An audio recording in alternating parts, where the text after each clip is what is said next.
My name is Alice Leach. I was here just about a year ago, just over a year ago. And I'm back, and this year I'm going to talk about version control. Why? Well, because I'm interested in it.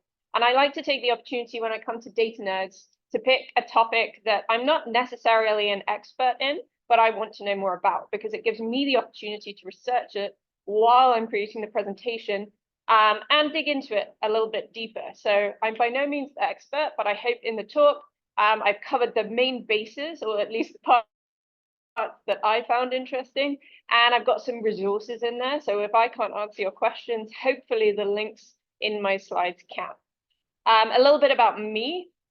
I am a data engineer at a company called Whatnot. That is a live stream shopping application. I've been in Nashville since 2013. I transitioned to data from traditional science in, what year was it, 2021. And the reason this picture is here is, if you can see my mouse, that person is me. So I used to actually work in a clean room as a scientist, and that was in semiconductor microfabrication. So just over 2 years in data, first as a data scientist, then as a data engineer, because I got tired of poor data quality and I was like, I'm going to fix it. And now I just have data scientists telling me my data has poor quality. But that is life. Outside of my job and being a data nerd, I also very much enjoy pizza and beer. So great spread tonight. Sorry for those of you online who are not here. And I also love dogs, and I've provided a picture of my dog Sushi in her Christmas sweater for this year, which she hates, but she looks very, very cute in. So there's a feast for the eyes in these slides as well.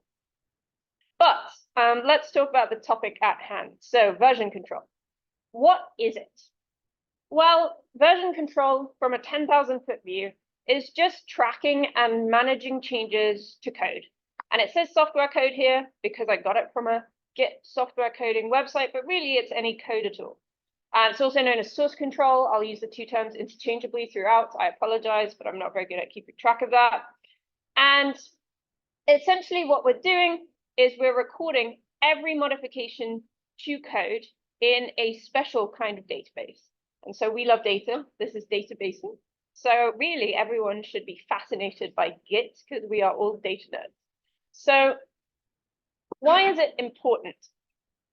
Well, as many of you who have worked with other people before, which I hope is all of you, it can be quite difficult to collaborate, especially sending back and forth files. I recall during my PhD, we were sending back and forth this single document, and I think we got to version 28, and there were 7 people on it, and no one knew which one was the current version, and some people were using initials, and some people were using numbering, and it was a complete mess. And if you had to do that every day in Teams with your code, we'd never get anything done, and we'd be pushing a huge number of mistakes into important products. It's also fabulous for storing and restoring versions. So one of the critical things that we want to do is protect our source code. If we think of data as a product, which many people are now arguing that we should, you're protecting your product here. So if people are using it and you are adding value to the company, we don't want the value taken away. So protecting your source code can be done by versioning and allowing you to quickly restore and figure out what happened when things go wrong, which they inevitably do. The last thing that I kind of threw in here, which technically doesn't come from the Git databasing side, but usually comes from any kind of additional GitHub or GitLab that you might be using with your company, is that it supports change review and it also supports a testing workflow. So if you're using a GitHub and you're opening pull requests, it becomes very easy for people to do PR reviews, to check out what you're doing, pick up mistakes. And it also is much easier to implement some kind of continuous integration, continuous deployment, CI/CD workflow, which can also add system checks, add things that you must have in your code, and prevent things from going into the code base that could break your product. So why is it relevant to data? I think almost all software companies are pretty satisfied that source control is important to them, but data has been somewhat slow to catch up and different paces in different areas.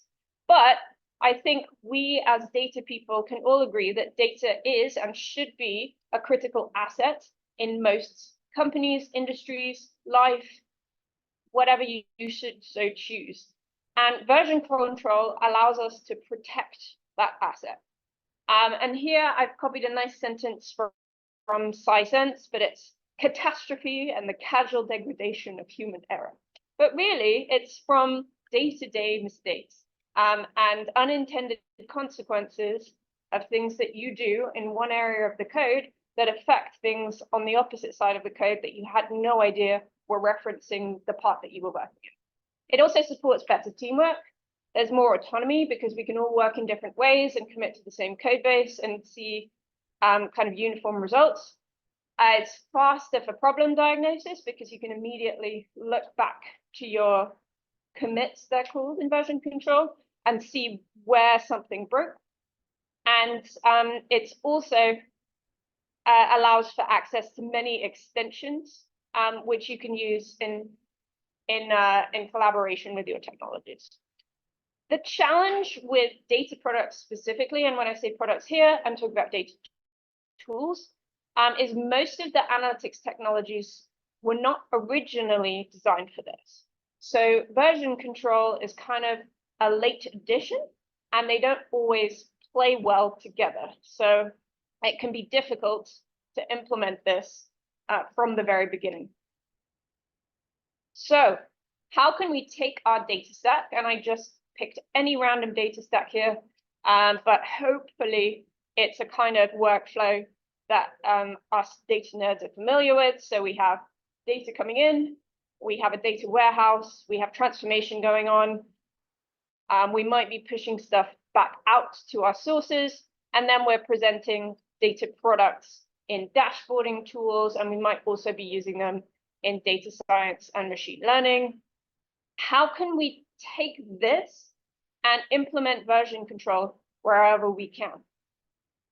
Well, the first thing that we can do is we can start using Git and GitHub or one of its competitors. I threw a couple up there. There's GitLab, there's Git, there's Bitbucket if you're a huge fan of Atlassian. But what is Git? It's a software. It's installed locally on the system. You interact with it via a command line tool. And basically what it's doing is it's managing different versions, it's managing your edits, and it's keeping track of changes that you make to a code base in a Git repository. GitHub is slightly different. It's a service. It's a cloud-based service. It provides a graphical interface to Git, so you can push buttons and do all the Git commands that you should so choose.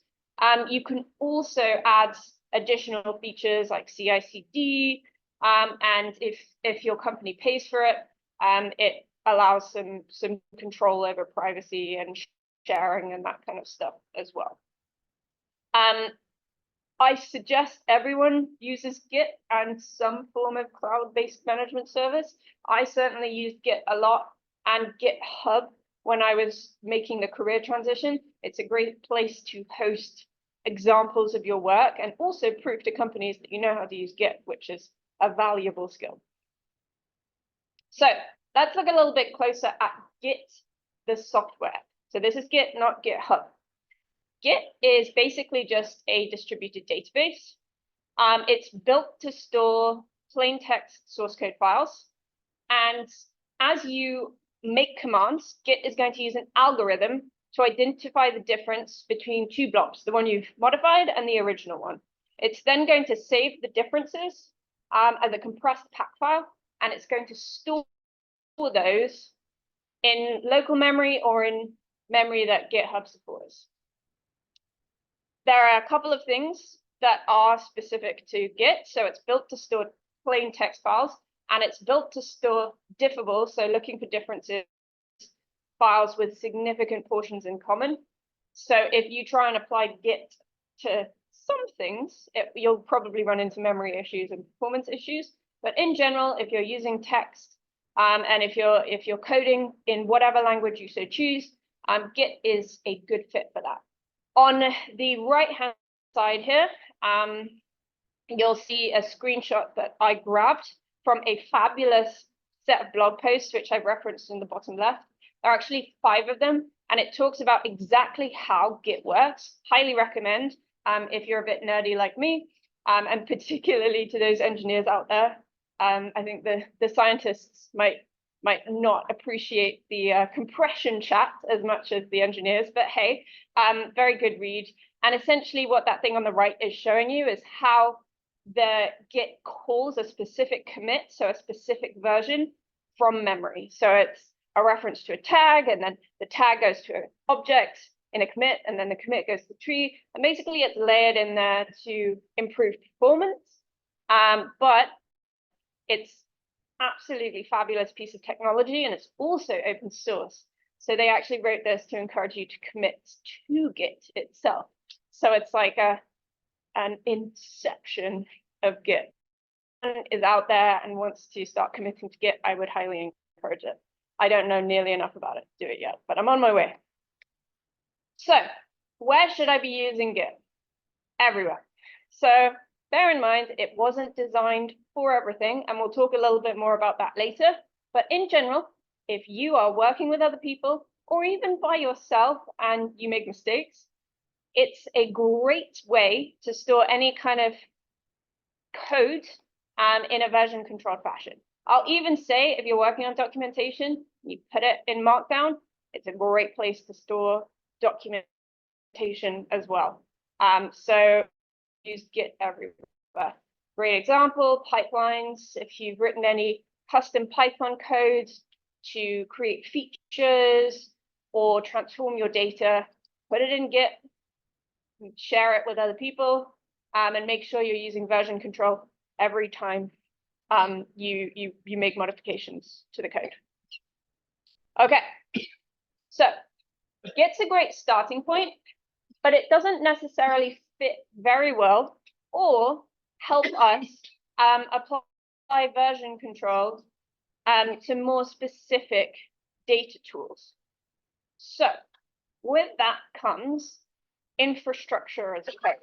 What is infrastructure as code? Well, what it allows us to do is manage and provision computer resources through machine-readable definition files. And you're saying, what's that? Why do I care? Well, if any of you are administrators on a data warehouse like a Snowflake or a Redshift, what you're doing every time you add a user, a warehouse, a database, a new table, is you're provisioning a computer resource. So we can actually code out that infrastructure, which would allow us then to use Git and version control to track it. So there are some huge pros here. Efficiency, consistency, reduced risk, because if I provision the wrong thing, I can just roll back my code and it blows up. And then also visibility and documentation. If someone wants to know what permissions this user has, you could run the query in Snowflake, but you could also just go to the GitHub repo, take a look and see. What are the cons? Well, there's a learning curve here. You do have to learn a new language, which we'll talk about in a second. It does require some additional tooling, like we have to send our resource requests through an API. We'll talk about that too in a second. And then there's this thing called configuration drift. From time to time, people will go in and make manual changes, and then your code will come in and say, I didn't make that change, and delete it. So you have to keep an eye on configuration drift as you work with infrastructure as code. There are many examples out there. For those of you who are AWS users, you may be familiar with CloudFormation templates. That's infrastructure as code. Google has Deployment Manager. Azure has Resource Manager. But the one I'm going to talk about today is Terraform. And the reason that I'm going to do that is you can apply it across clouds, and it's also applicable to Snowflake. So Terraform is just a language that creates, manages resources on cloud platforms through APIs. It's open source, but there is a Terraform cloud product which will send the API calls for you and kind of manage some of the requests that are required to be made. But essentially, there are just 3 stages in Terraform. You write the code that defines your resources. You Terraform plan, which shows you what Terraform's about to do in your warehouse or in your compute resource. And then if the plan looks good, you can apply it. There are thousands of providers available. Some are maintained by Terraform, which is owned by HashiCorp. Some are maintained by the company themselves. So for example, Snowflake, which I do have on here, I know it's very small, it's down here, is now administrated by Snowflake themselves. And then there are some that are just maintained by the community. So almost everything that has an API that you can build resources on is terraformed in some way, shape, or form. And I encourage you to check out the providers and see if what you need is there. So what does it look like? Well, it's a declarative language, declarative, I never know how to pronounce it. But to start and to kind of get your basic systems going, it's relatively simple. I hope this is readable, but essentially this part up here is just, is just telling them, oh, I'm using the Snowflake provider and I want to use this version. You're telling it which role to use to provision the resources, and you have to grant Terraform access to the role in the Snowflake UI, but then that's it. And then it says, I want you to make a database and I want you to make a warehouse. And if you look on the right here, this is the example of the Terraform plan. And essentially it's saying, okay, well, when I apply this, when I send this to the API, this is, and if that looks good, I can write Terraform apply, and it's done. If anyone makes changes to the code and then applies them, we'll see those updates coming through. And it's pretty much instantaneous. Apply, the change should happen within seconds, obviously depending on your setup, but yeah. So I'm going backwards and forwards here, but I would just say Terraform, bit of a learning curve there. It does get a lot more complicated than this. There are lots of ways to write dry code, so you don't have to necessarily list out every warehouse you want to build. You can just write some dry code that says build warehouses and then give it a list of warehouse names and it'll go. But there are lots of opportunities here, and it also has saved, at least my team, a lot of time and headaches, because we immediately know the sizes of things. We immediately know if manual changes have been made that shouldn't have been, and it'll help us solve permissions issues and other tricky admin things very quickly. If you're an admin on any tool, or if you are a data team of one and you're trying to administrate a tool, just check it out. If you scale and you go from a team of 1 to a team of 5, Terraform is going to be a real lifesaver. But yes, check it out. The next data-specific version control tool I'm going to talk about is DBT. For those of us who have chatted, or for those of you who go to the data engineering meetup, you'll know that I'm a huge fan of DBT. This is not a sales pitch, but I think it's important that you know that it exists. DBT is data build tool. If you search DBT in Google, you get dialectric behavioral therapy. It's not that. This is data. It was inspired by Terraform, which we just talked about, but it's designed to do the transform in ELT. It doesn't work shop, I admit. Fortunately, I'm in an ELT shop, but the idea is that it's a SQL first coding language that allows you to modularize and centralize your analytics code. It's open source. You can use version control. There's also fun additions, the ability to test your code. It's cross-platform compatible. It provides ability to serve documentation very easily. And we'll check it out a little bit more, but it's a really great way to provide code in different environments as well. So you can have a development environment, a staging environment, and a production environment. without having to constantly change your SQL references between databases and schemas. There are some cons, even I will admit.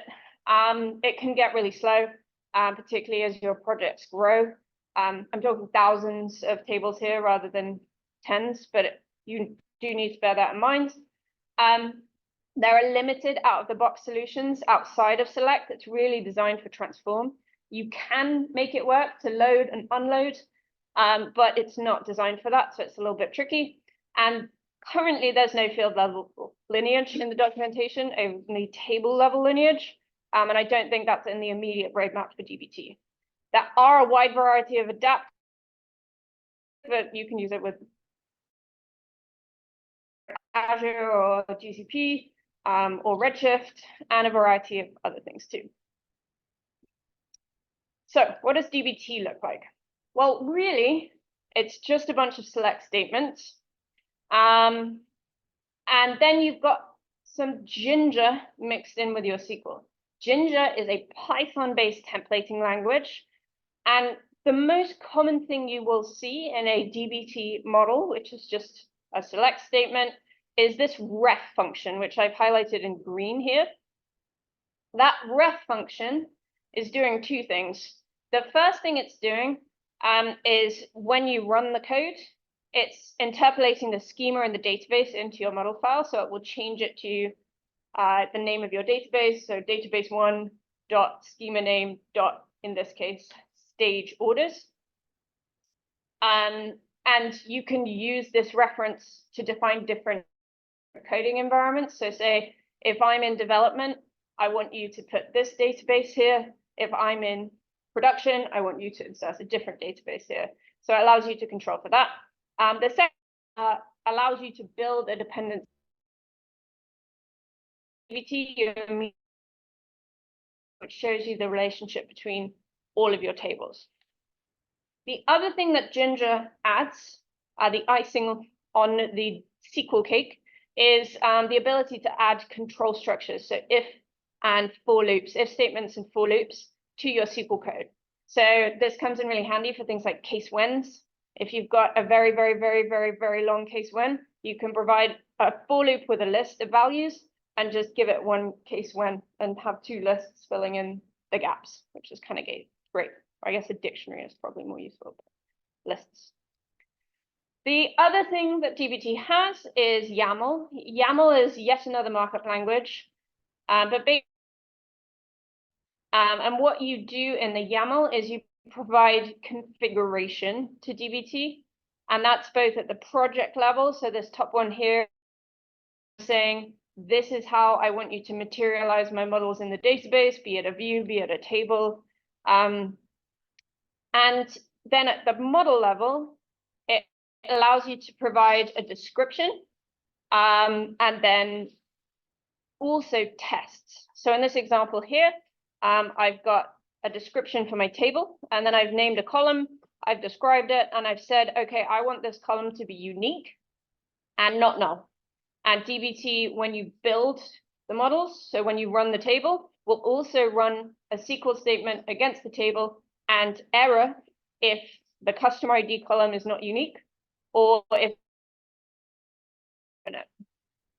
this can be really valuable for your critical data products, because even if it looks good today, if you load in some bad data tomorrow, that test can pick it up and flag it to you or the relevant person in your team.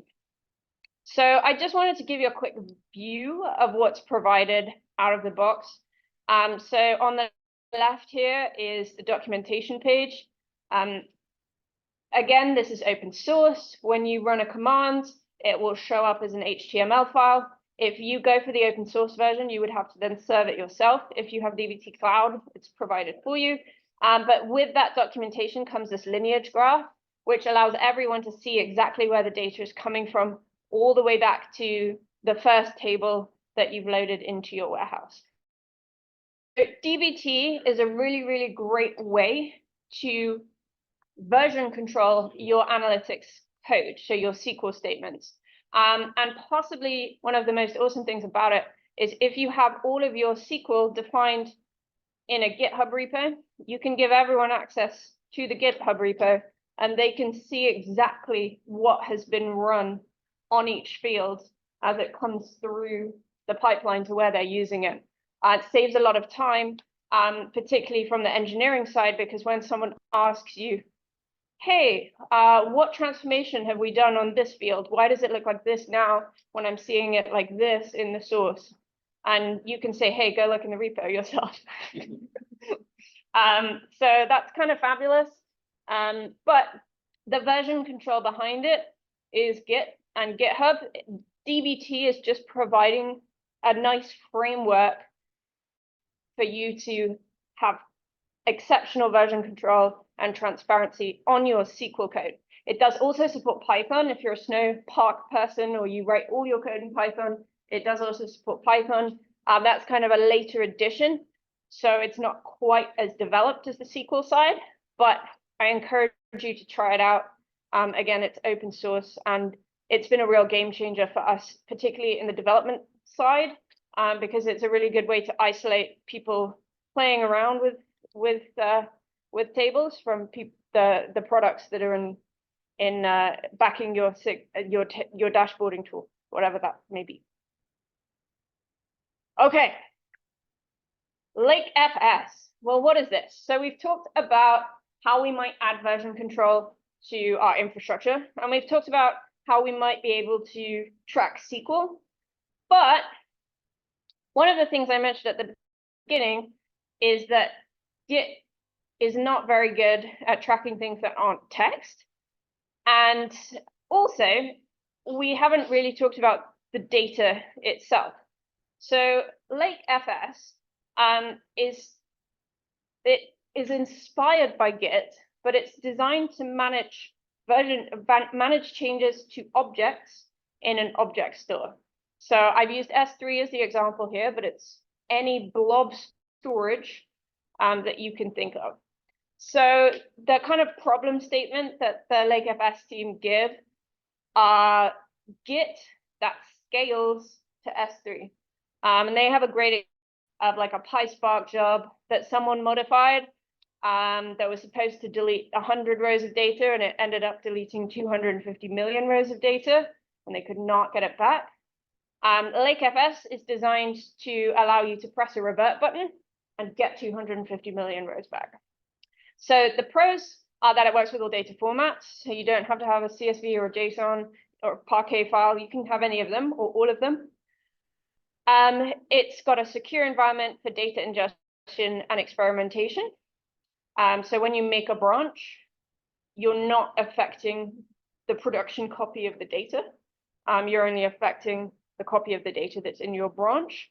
They have a UI source, but that you can pay to play in, which is managed with all the major cloud platforms.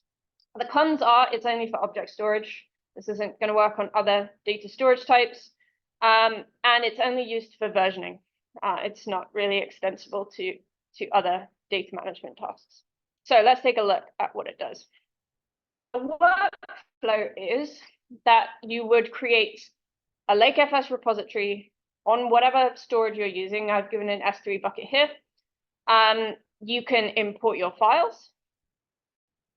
If the files are already on S3, it's not going to copy them. It's going to save a pointer to them. And then as you modify it, it's going to compress those modifications into small files and then provide pointers to those files, much like Git was doing. So you're not generating a copy of the data every time you make a change to it. You're generating an object that describes the changes made to the data. Eventually, obviously, or if you add a new object, it will create a copy or update it, but you'll always have the original data way back in the beginning somewhere. You can then upload new files. If you upload new files, they go into your Lake FS repository. And on merge to main, any file changes that are made are moved out of a secondary folder location. It's keeping your branches distinct in your blob storage by creating separate folders and storing each branch in a separate folder. There's a great video about this online. I've referenced it here. It's from the, so I've never actually used LakeFS, but I was curious about what it was. But if you are a person who uses S3 a lot, or you're an ML person and you store your feature sets in blocks, it could be a really fabulous way to make sure that when things go wrong, they only go slightly wrong and not horribly, horribly wrong.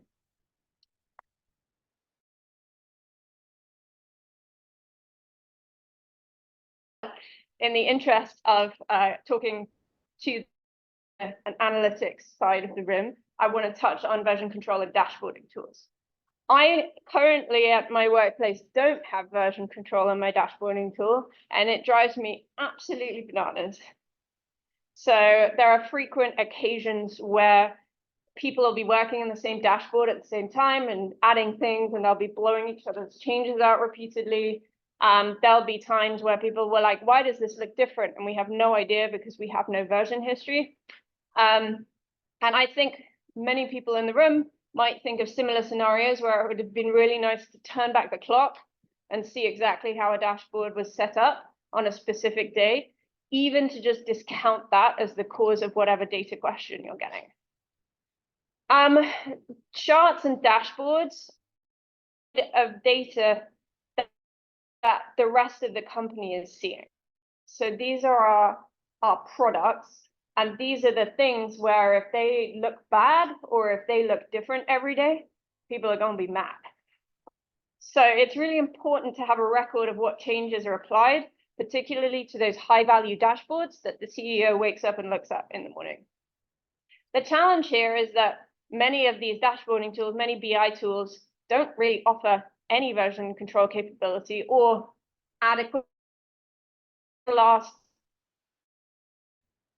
3-4 years that this has become a thing. Kind of the first player, if you will, was Looker there, but we'll talk about that more. So what can you have version control in? It may surprise you, or I haven't changed, there we go, I've changed now on Zoom. It may surprise you that Power BI, actually now, as of June 2023, has the ability to track changes in your dashboarding tools. And it's the first example when you search version control dashboarding that pops up on Google. I don't know who they paid there to get it to the top, but someone. There is no native Git integration here, but what you can do is you can save your Power BI project, Power BI file to a Power BI project. And if you save it in Git repo that you have initialized locally, it will then track changes to your dashboard. They have a tutorial there to help you get set up. I've linked it down at the bottom. I will say I gave it a quick go. It's not the smoothest developer experience I've seen, but it's brand new, so 6 months old. So let's give them a chance.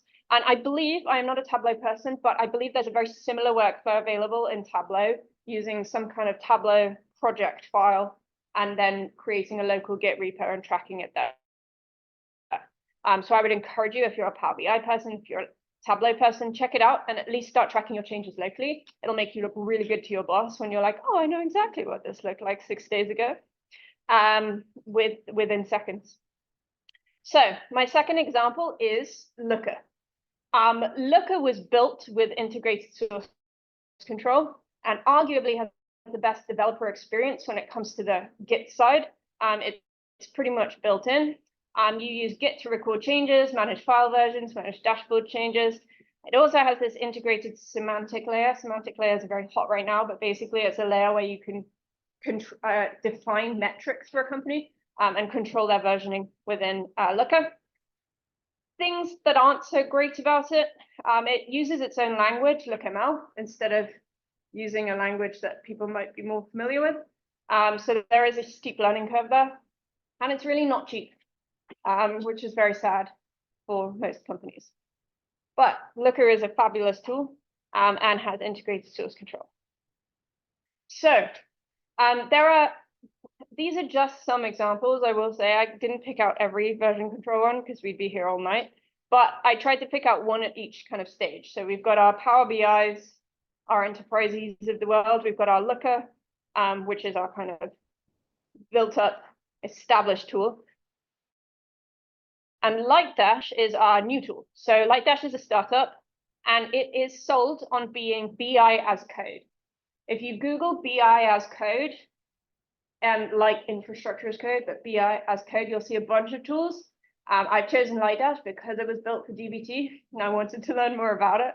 So lots of them out there, but I would encourage you to take a look at BI as code. Basically, it means that you're developing your dashboards in this kind of text format. The meta column here is describing your metrics. And then there's a UI that sits on the top that front-end users can drag and drop into. And there's a kind of push-pull back and forth to your repository to create that text code from the front end where the non-technical users are working. And then the back end where the developers might be defining new metrics. It's, again, open source. There is also a managed product that you can use. But if you are a DBT user and you're interested in BI as code, I would check it out. It seems really interesting. The last example that I've put up is kind of the open source OG, Grafana. It's an open source analytics tool. It's most frequently used for things like monitoring. I haven't seen it used in many kind of reporting workflows, but it has a Terraform provider. So if you're a Grafana person and you want to introduce version control, you can use the Terraform provider to define your dashboards based on a JSON structure and keep that in a repository with version control over the top. So just because I have them in the stack, I will say our reverse ETL friends both now support version control.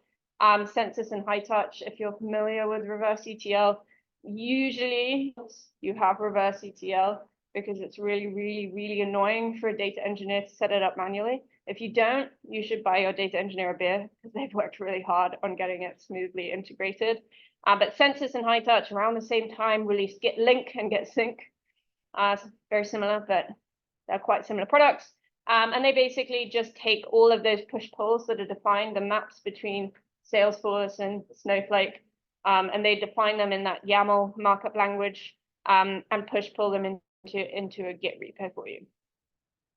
So I will stop talking now, but the summary is version control is extremely useful. It encourages better teamwork. Your developers can be more autonomous. And if you have a problem, you can fix it quickly. There are many tools in the modern data stack that support version control.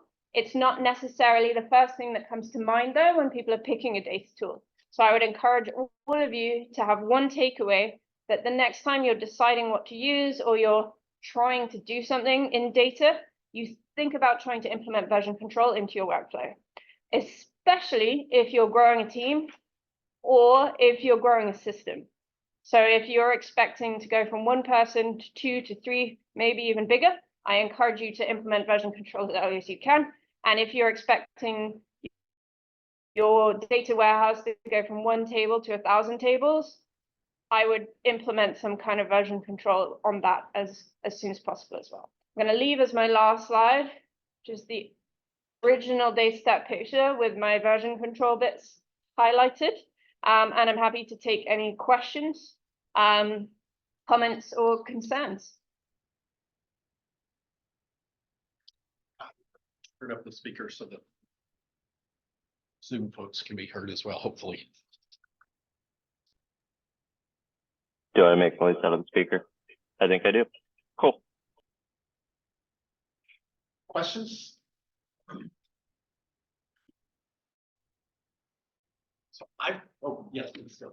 I was wondering why you said stack in the title. No, I know. I think data versioning itself is pretty interesting to me because what they could like it, but obviously what other options are out there for, say, I have trading says that if you use over time and I want to be able to go back and so forth, it's a good place to keep stuff like that. So there are a bunch of new in this field that are just starting up. The one at Lake FS, which is designed for blob storage. There's DVC, which is a little bit more broad. Hub, which is primarily defined like for like transformation workflows, but those are the ELT pattern, so it's kind of a bit broader. I do have a link in my Lake FS slide, I believe, that, or maybe I don't. But yeah, the data version control is probably a good place to start. And if you take a look at just if you search version control and data, those are the first things that come up. So I know there are 5 and I've forgotten the last 2, but those are the 3 that I would take a look at. Yes. Got some stuff from Zoom. First, a comment that says at the data orchestrator level, Gangster is very supportive of version controls. And then a question, with so many data tools, how do you decide what to focus on using/learning? Sure. So there are kind of 2 questions. So the first one is like, how do you pick? And that's a great question, and it's very subjective. I will share that when I work with my team and we look at a data tool, there are 3 things we look at. The first one is, does it have version control built in from the get-go? If not, can we implement it? So that's number 1. Number 2 is, how hard is it to get a read-only license? We like to be able to open up read-only licenses across like the whole company if they want them. So if they cost a lot of money, it becomes less interesting to us. And then the third thing is like ease of use and compatibility.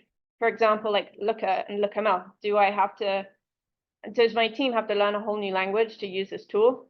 If so, it's probably not as easy as something that is more accessible. For example, like a SQL first tool. Most of the developers already know how to write SQL. When focusing on what to learn, that's a equally tricky question. When I was doing my transition, I was just trying to learn as much as possible, as fast as possible. So what I did was I did a little bit of everything, and then I dug deeper into what interested me. So I was trying to let my learning dictate where I wanted to take my data career. And that's kind of how I ended up going down the engineering path.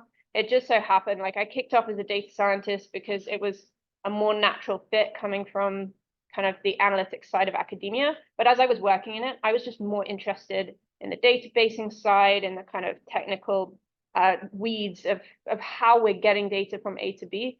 And so that's kind of how I ended up going towards the data engineering side of the stack. So I would encourage you when you're learning to try a bit of everything and then dig deeper into what you enjoy. Good. Yep. I'm curious about adoption, but and how, you say, if you're interested in this, well, it's according to what position you play in your team or in your organization. I'm wondering what's happened and what not. Sorry, I'm saying too much. You have Get, but you don't have, for instance, Lake FS. How do you get to where you're going to? And yeah, I'll let you go where you want to. Yeah. Did Zoom hear the question? You'll state it better than I did, I'm sure. Well, in a nutshell, it's how do you encourage adoption of version control if it doesn't exist where you are? There are a couple of things to add, and specifically at Whatnot, we're very lucky in that we're a new company, so founded later in 2020, and we had a data person come on very early who knew that version control was important, and so started us off with our terraforming and with DBT. So there's been a natural kind of progression towards version control. The other thing that unfortunately drives adoption is problems. So if you delete 250 million rows of data, do not do that on purpose. That would be very bad. But if you do, and version control would have prevented this issue, it's a really, really, really great motivator for a company to start implement, or at least prioritize the implementation of version control.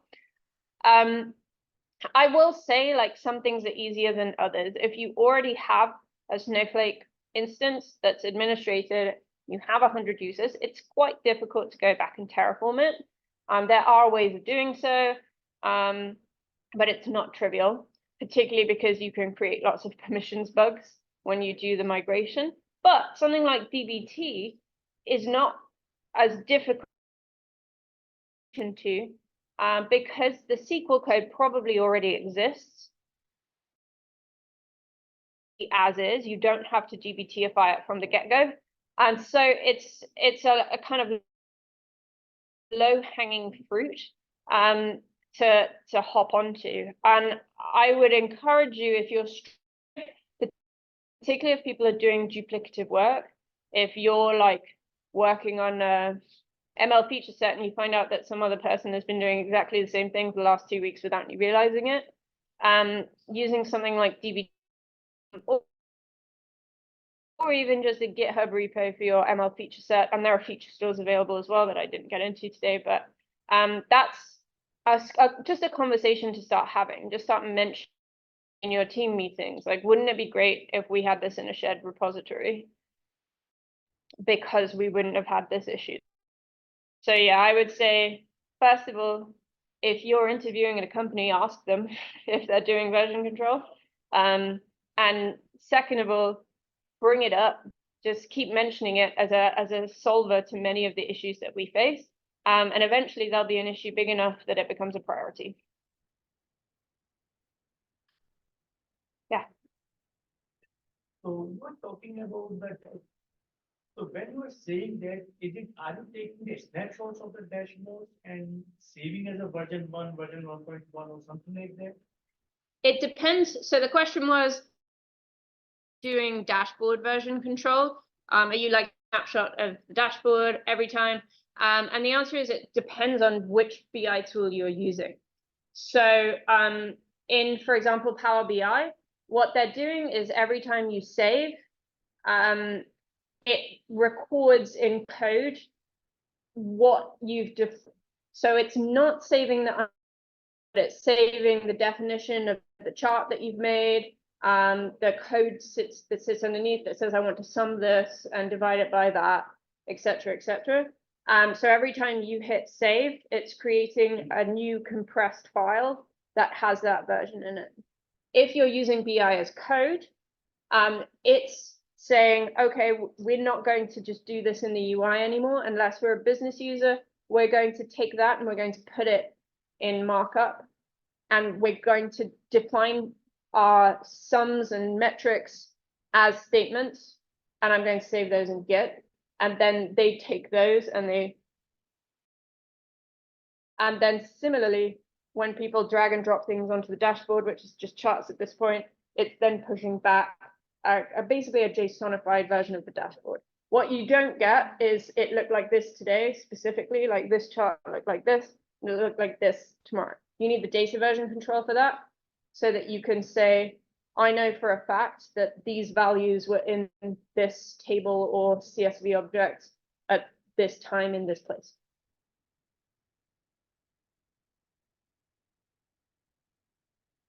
Yes.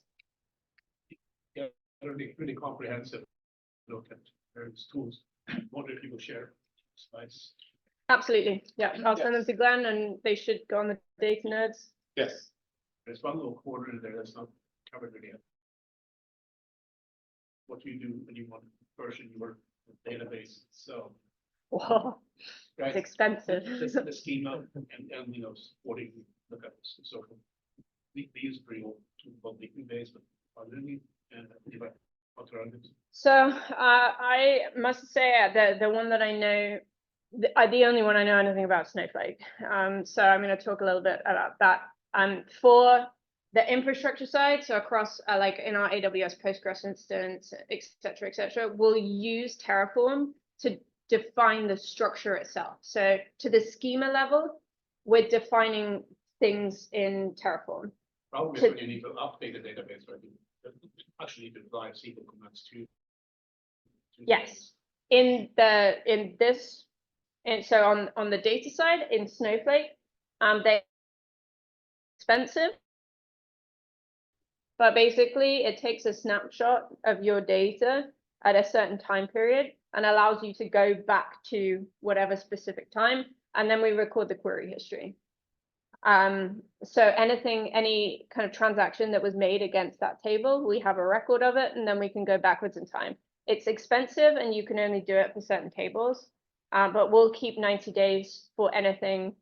I was more talking about the schema, so. We do version control data too, but that's just more. Having a window for your records where they live and instead of deleting. But you're talking about like like columns and like kind of that side of it? Well, you basically add 2 fields to every row and say, this record is only valid to this thing and that thing. Oh, like slowly changing dimension kind of stuff, like start and stop, Right. CDC, change data capture. Oh, so we use AWS DMS to do our CDC for our Postgres tables. So that will have an insert, update, delete for every record. We can then compute valid from and to in database. dbt has a functionality called snapshot that allows you to do that. You can either do it by a specific timestamp row or by a feature row, and it'll automate that for you. You just have to set the cadence at which you want to do that. For adding new columns, if for tables that we're not recording snapshots on, dbt will also allow us to see a record of what the table looked like at a specific point in time. So we know when the columns were added or removed from the table, but no specific tool that I know of is really built for that part of it. Yeah. I've used Snowflake a lot through the CDC captures.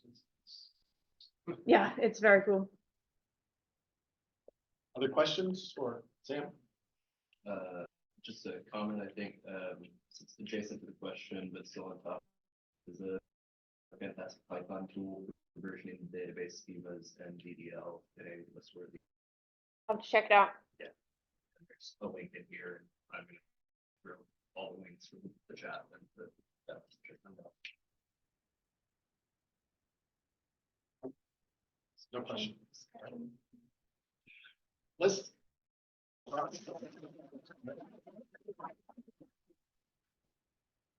Any closing comments? No. Nope, thank you all for coming.